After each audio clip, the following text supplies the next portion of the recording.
Hey everyone, this is Pastor Dave and this is your Monday Mojo. Hope you had a great weekend. I did.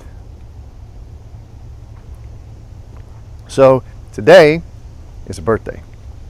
It's a birthday of a great man, Kenneth Glenn Buckner. Yeah, that's right. That's my dad. And today I want to say happy birthday, but I also want to say thanks.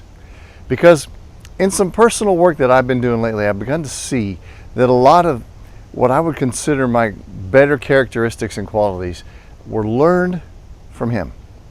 Now, Dad wasn't the kind of guy who said, son, I'm going to show you this, I'm going to teach you this, I want you to learn this.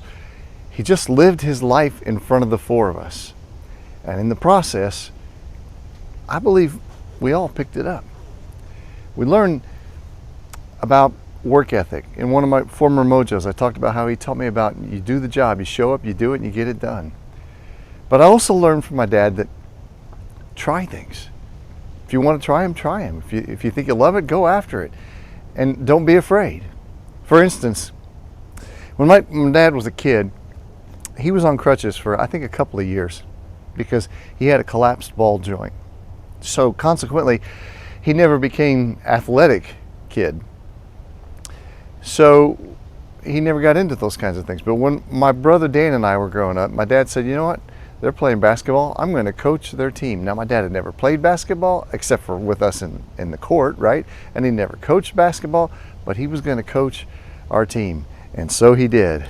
And there you go. My dad and his good buddy Marvin, who I'm pretty sure had never coached basketball either, and all of us, we were the mighty Panthers of the NYAA, the Northwest Youth Athletic Association. You see, my dad went to the library.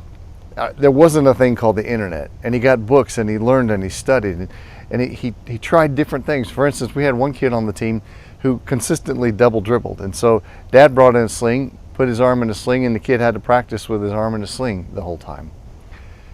Now, we were a middle of the road kind of team. We won some games, we lost some games, but in the middle of the season we played a team that had not lost in 2 years. They were undefeated. They were the Giants. They had all the best players in the league. And at halftime, it looked like things were going to go the way they always went for the Giants. It was 20-10 they were leading. And as I remember it, at the end of the game, the score was 26-22. The Panthers had won the game. We had defeated the mighty, undefeated Giants. Now, the Giants were cool. They had everything going for them. We were the Panthers. Take a look real closely at the socks there. My dad chose those. Black and blue striped dress socks. Yes, that was us. We weren't cool, but in the process, my dad showed me you could try anything. Go for it. So, Dad, I thank you because what you taught us by showing us, me and Dan and Mike and Melissa, has carried over into our lives. Coincidentally, it's my son Matt's birthday today as well. Happy birthday, Matt. And I hope that some of that carrying on has taken place with you. Anyway, happy birthday, Ken. Happy birthday, Matt. That's your Monday Mojo.